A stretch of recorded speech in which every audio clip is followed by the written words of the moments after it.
Next season is the time for the 12 young stars you'll see on this list. The top 10 players with potential list I recently made became the first video on this channel to be blocked worldwide due to copyright. You're going to see some players mentioned from that vid, but we're spicing things up tonight. This video, I'm deciding who's ready to take the all-star step by predicting the 12 breakout NBA players in 2019-20. First, the shoutout goes to TJ, who thinks Dejounte Murray bounces back from his 2018 ACL tear, compares his defense to Chris Paul, and goes on to say Murray's one of the best underrated guards in the NBA. The top 5 commenters on the Speaks board get yearly awards. The question for next vid shoutout is coming up. After a rare 4-year college career at Virginia, Malcolm Brogdon turned out to be an absolute steal at pick number 36 for the Milwaukee Bucks. He had a 50-40-90 season last year and increased his scoring by 3 points in his third NBA season. Now moving to Indianapolis, his new team expects their 2-time All-Star Victor Oladipo back in December after quad surgery. Whenever Victor gets back, this becomes at the very least a top 5 backcourt in the NBA. At 26 years old, Brogdon has consistently, year in, year out, improved his stats across the board in his young career, and 20 points a night isn't unrealistic to expect next year, with his minutes definitely increasing from just the 28 per night he averaged as a Buck. Hopefully he doesn't take his foot off the gas pedal after getting paid $85 million over 4 years, but the professionalism he's shown on and off the floor leads me to believe that's not going to happen. That, combined with the fundamentally sound guard play he consistently provides every night, are the reasons he's ready to break out next year. Lauri Markkanen's game makes him the perfect power forward for today's three-point shooting style game. Not only can the Finnish 22-year-old stretch the floor, already ranking 8th at his position in three-point percentage last season, but he showed to have an extremely quick first step either on fast breaks or when defenses mauled him at the arc. When Markkanen's name is brought up, no one thinks of an explosive athlete who's capable of posterizing players, yet that's exactly what he can do. He missed 30 games last year due to injury, but with 120 games of NBA experience under his belt, you gotta keep an eye on this man's talent. To say he's the next Dirk could be aggressive, but he's one of the most dangerous stretch big men in the NBA, entering just his 3rd season. At 6'11", 234 pounds, Marvin Bagley has the length and athleticism to develop into an elite defender for both the 4 and 5 positions. Offensively, he shot an efficient 50% from the field in his rookie year. He showed off scoring that related to a young Chris Bosh with his lefty jumper, combined with his unorthodox drives and finishes at the basket. And in post-up scenarios or around the paint in general, if you give Marvin even a little bit of space and allow him to get going, he'll expose you. He needs to average more than 1.4 blocks per 36 minutes, being that he's got a 7'1" wingspan, but the awareness and pure scoring skill Bagley III already possesses at age 20 allows him to break out for Sacramento. Number 4 is Luka Doncic, who became the first rookie since Karl Anthony Towns to sweep the Rookie of the Month awards. It's easy to question if he's being overhyped throughout the media after his rookie year. The reason there's no doubting Luka's elite impact, though, is firstly because he increased the Mavs win total from the season prior by 9.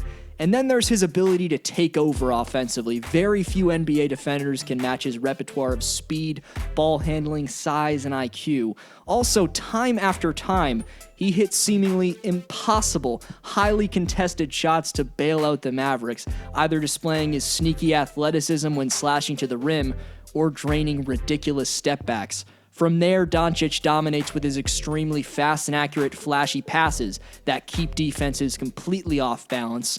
Even though he was only born in 1999, after 1 year of playing in the NBA, he now has 5 years of basketball experience under his belt. So 2019-20 will provide even more hype for Luka Doncic, and rightfully so. I think we'll see a beastly campaign from him. 16.9 points per game last season for Toronto's new top scorer now has a chance to elevate even more significantly than 2018-19's improvement. In 6 NBA Finals games, Pascal Siakam averaged 20 points a night. Now his leadership will be on full display without Kawhi, and he'll be relied on more than he's ever been before. Based off how he went from nothing more than a role player in 2017-18 to the second option on a champion in 1 season, you can't doubt that'll make the same type of adjustment to the number 1 scoring option this season. Since his rookie year, Siakam's seen his three-point percentage go from an underwhelming 14% to a now consistent 37%. Defensively, from the wingspan to lateral quicks, offensive players have and will continue to struggle gaining any physical advantage over Siakam as they try to score the basketball. He's a mauling defender, probably the best defender on this list today. He was 8th at his position in defensive real plus minus last year. That takes another step this upcoming season. And when most basketball players have been playing the game their entire life, we cannot forget Siakam only started playing basketball at the age of 16. The only man in NBA history to hit 20 or more three-pointers from beyond 30 feet in a single season is Trae Young. He reportedly put on 16 pounds of muscle this offseason, which will help him create more space on his jumpers. Trae's already an elite passer and deep-range bomb maker. Now he adds a significant amount of strength, becomes a legit physical threat at the point guard spot, and with how his numbers jumped in the second half of the season, I think we'll see 22 points a night from Young next season. Also, I think Atlanta significantly improves next season in terms of both their win total and player development. Kyrie's new Robin, Caris LeVert, is about to carry the breakout postseason he just had against the Sixers into the 2019-20 season. Despite his team losing in 5 games, LeVert dominated any Sixer wing put in front of him. Throughout the series, it became more and more clear that Philly had almost no one to match up with Caris. Redick didn't have the size, Ben Simmons and Tobias Harris couldn't keep up. James Ennis will never forget his ankles being broken like this. Really, all 4 of those wing defenders did a solid job, though, including Philly's best in Jimmy Butler. Yet the beautiful touch around the basket of Caris and his ability to get any shot he wants in pick-and-roll scenarios is unstoppable when you let him get going. Last season, this man sustained maybe the most tragic season-ending injury of any player, going down with an ACL tear in last year's preseason. As I've mentioned in other videos, Dejounte Murray was already a top defensive player in the NBA before his injury, being the youngest player ever to be named to an all-defensive team. On the other end, we've yet to see how dominant the combo of DeRozan and Murray can be. The most valuable factor of this combo is the space DeMar provides for Dejounte. Opposing defensive game plans zone in on shutting down Murray's backcourt partner, which, based off who he was playing with before in San Antonio, the 4-time All-Star and All-NBA player DeRozan will be a massive relief for the 22-year-old Dejounte Murray. You know De'Aaron for his scoring, playmaking, speed, and athleticism.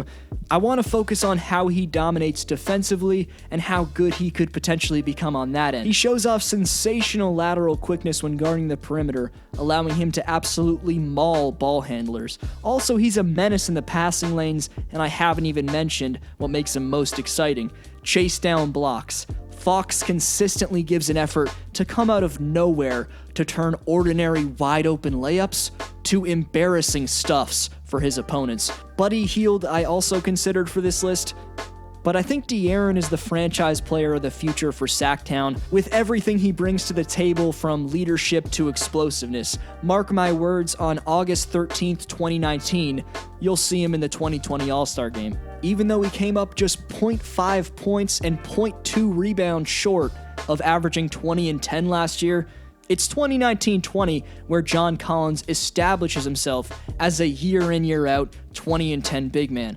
2 elements make John a stressful matchup and tough to deal with for any forward or center. One, his spot-up shooting. He made 158 threes last year on an extremely solid 35% from deep.